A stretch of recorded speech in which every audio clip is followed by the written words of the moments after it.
নমস্কার, আমার নাম কুলদীপ। প্রত্যেক দিন সকালে আমরা দ্য হিন্দু নিউজ পেপার নিয়ে আসি এবং প্রত্যেক দিন যে ইম্পর্ট্যান্ট এডিটোরিয়াল থাকে এবং যে ইম্পর্ট্যান্ট নিউজ থাকে সেটা আমরা ডিসকাস করি।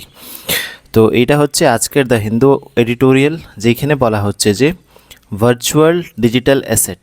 ঠিক আছে, তো এইখানে ভার্চুয়াল ডিজিটাল অ্যাসেটের ব্যাপারে কথা হচ্ছে। বেসিক্যালি এটা ক্রিপ্টোকারেন্সি, যেটাকে একটা অ্যাসেট তৈরি করা হয়, যেটা নিয়ে একটা অ্যাসেট তৈরি করা হয়, সেটার ব্যাপারে এইখানে বলা। কি কি রেগুলেশন এইখানে নিয়ে আসা দরকার, কি কি বর্তমানে সমস্যা আছে, কোথায় কোথায় গ্যাপ আছে, এই সমস্ত জিনিস এইখানে তুলে ধরা হয়েছে। তো এডিটোরিয়াল আরম্ভ করি। তো জিওগ্রাফি অফ ক্রিপ্টো, ঠিক আছে, এইটা একটা রিপোর্ট পাবলিশ করা হয়েছিল চেনালাইসিস 2024 দ্বারা। ঠিক আছে, প্রোনাউন্সিয়েশন একটু দেখে নেবে। তো জিওগ্রাফি অফ ক্রিপ্টো দ্বারা রিপোর্ট পাবলিশ করা হয়েছিল, যেখানে কি বলা হচ্ছে যে আমাদের গ্রাসরুট লেভেলে ক্রিপ্টো কিন্তু আমরা খুব সুন্দরভাবে অ্যাডপ্ট করতে পেরেছি। ঠিক আছে, এবং তার ছাড়া ন্যাসকম, যেটা কি বলা হয় national association of software and service companies, ঠিক আছে, এবং এনার দ্বারা রিপোর্ট পাবলিশ করা হয়েছে যে $6.6 বিলিয়ন কিন্তু আমরা ক্রিপ্টোতে ইনভেস্ট করছি।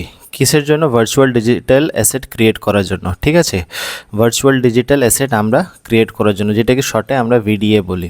ঠিক, এবং এর ছাড়াও সুপ্রিম কোর্ট নির্দেশ দিয়েছিল যে আমরা যে ক্রিপ্টোর মধ্যে ইনভেস্ট করছি বা ক্রিপ্টোর মধ্যে টাকা লাগাচ্ছি, ঠিক আছে, সেটার জন্য কিন্তু একটা রেগুলেশন দরকার। ঠিক আছে, একটা ফ্রেমড ঠিক আছে, ফ্রেমড রেগুলেশন কিন্তু আমাদের দরকার। ঠিক আছে, তো এই জিনিসটা কিন্তু সুপ্রিম কোর্টও বলেছে। ঠিক, এরপরে চলে আসি যে কি কি গ্যাপ রয়েছে, সেই গ্যাপগুলো কি কি রাইটার এখানে তুলে ধরছে। তো প্রথম জিনিস হচ্ছে যে আমাদের স্ট্রিক্ট ক্যাপিটাল কন্ট্রোল রয়েছে। মানে ধরো আমি ইনভেস্ট করতে চাই, সেটা কিন্তু রেগুলেশন ঠিকঠাকভাবে নেই, প্রথম কথা। দ্বিতীয় হচ্ছে যে টাকা কোথায় ট্রান্সফার হচ্ছে বা টাকা কোথায় আমি পেমেন্ট করছি, এই জিনিসটা কিন্তু খুব স্ট্রিক্টলি মেনটেন করা হচ্ছে। ঠিক আছে, টাইটলি রেগুলেটেড পেমেন্ট সিস্টেম। ঠিক, বর্তমানে যে সিস্টেম আমাদের রয়েছে, যেখান থেকে আমরা পেমেন্ট করি, অফশোর মানে বিদেশে, অফশোর মানে হচ্ছে বিদেশ, ইন্টারন্যাশনাল। ঠিক আছে, তো সেইখানে কিন্তু খুব টাইট রেগুলেটেড পেমেন্ট কিন্তু সেইখানে রয়েছে আমাদের। ঠিক আছে, এরপরে চলে আসি যে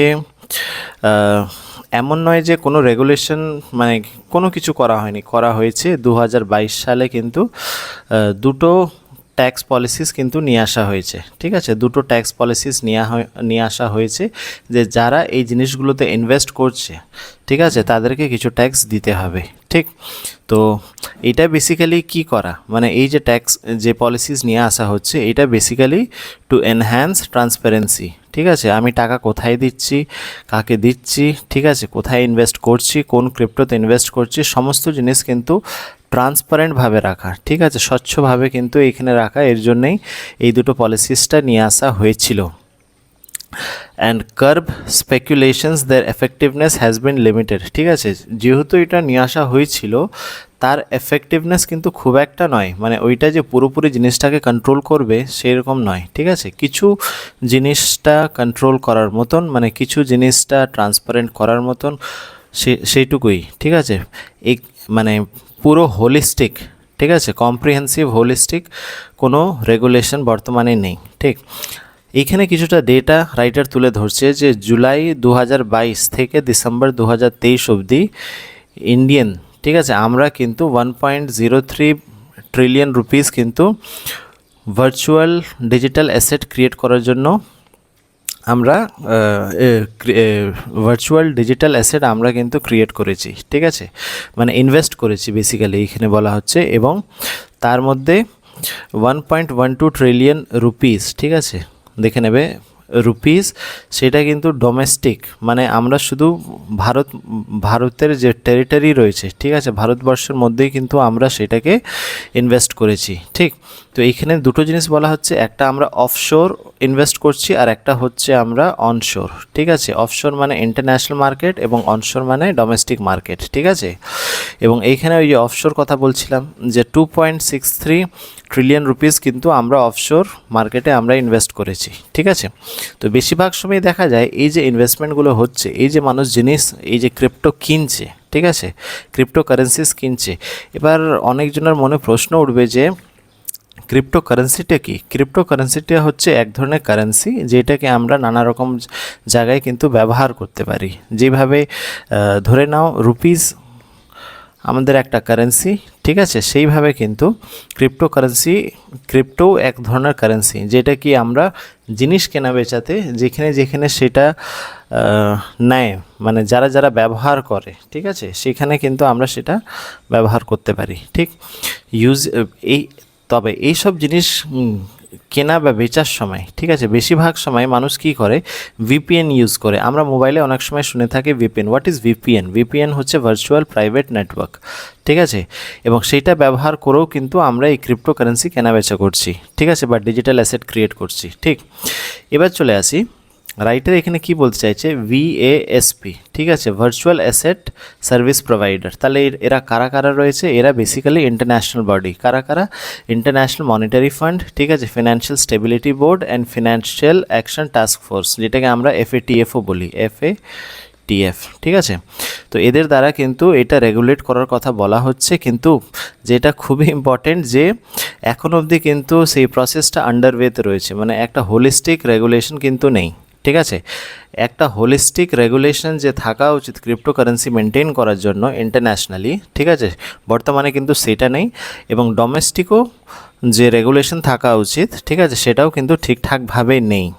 ঠিক, তো চলে আসি এরপরে আর কি বলতে চাইছে যে বর্তমানে যে আমাদের ভারতবর্ষে যে রেগুলেশন রয়েছে সেটা বেশিরভাগ সময় আমরা অফশোরের যে রেগুলেশন রয়েছে তার মধ্যে কিন্তু আমরা ডিপেন্ডেন্ট করি, মানে তার মধ্যে কিন্তু আমরা ডিপেন্ড করি। এমন নয় যে আমরা ইন্ডিয়ান যে টেরিটরি রয়েছে, ঠিক আছে, ভারতবর্ষে যে টেরিটরি রয়েছে ভিতরে কিন্তু আমরা হোলিস্টিকভাবে রেগুলেশন তৈরি করে এটা ঠিকঠাকভাবে মেনটেন করা, সেটা কিন্তু আর হচ্ছে না। ঠিক আছে, যারা ধরে নাও কোনো কারণে ডিজিটাল অ্যাসেটে ইনভেস্ট করেছিল এবং সেখানে কিন্তু ঠকে গেছে, মানে তার কোনো থেফট হয়ে গেছে বা যে সাইবার ক্রাইম যেটাকে আমরা বলি, সেইভাবে কিন্তু তার কিন্তু রেমেডি পাওয়ার কোনো জায়গা নেই। ঠিক আছে, আমরা বেশিরভাগ সময় কার উপরে ডিপেন্ডেন্ট থাকি?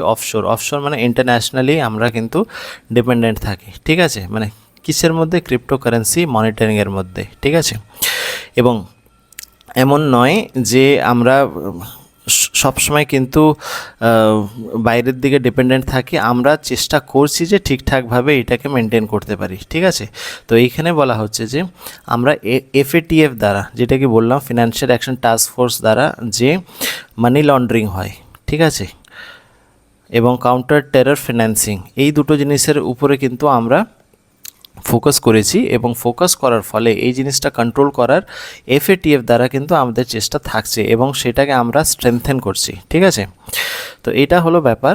এবং শেষে রাইটার বলতে চাইছে যে India must take decisive action, ঠিক আছে, to create a comprehensive legislation.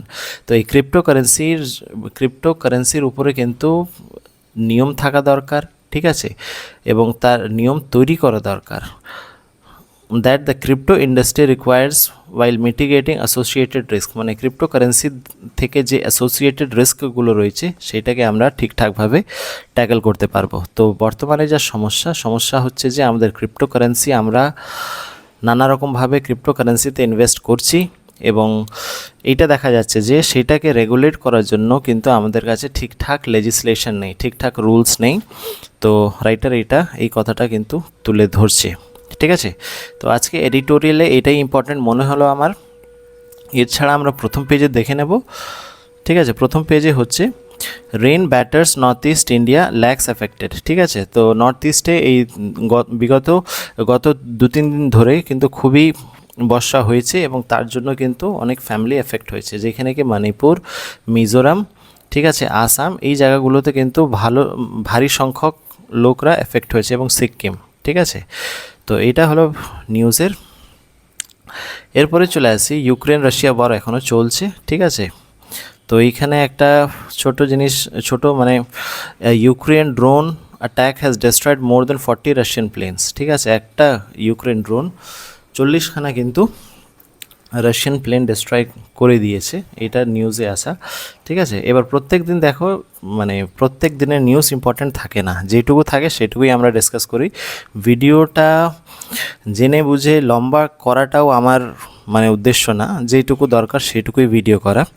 তো যারা চ্যানেলে নতুন আছো তারা সাবস্ক্রাইব করে নিয়ে আমাদের সাথে যুক্ত হতে পারো। প্রতিদিন আমরা দ্য হিন্দু নিউজ অ্যানালাইসিস নিয়ে আসছি বাংলায়, সেটাও, ঠিক আছে। তো সাথে থাকো, সঙ্গে থাকো, দেখা হচ্ছে পরের দিন। Have a nice day.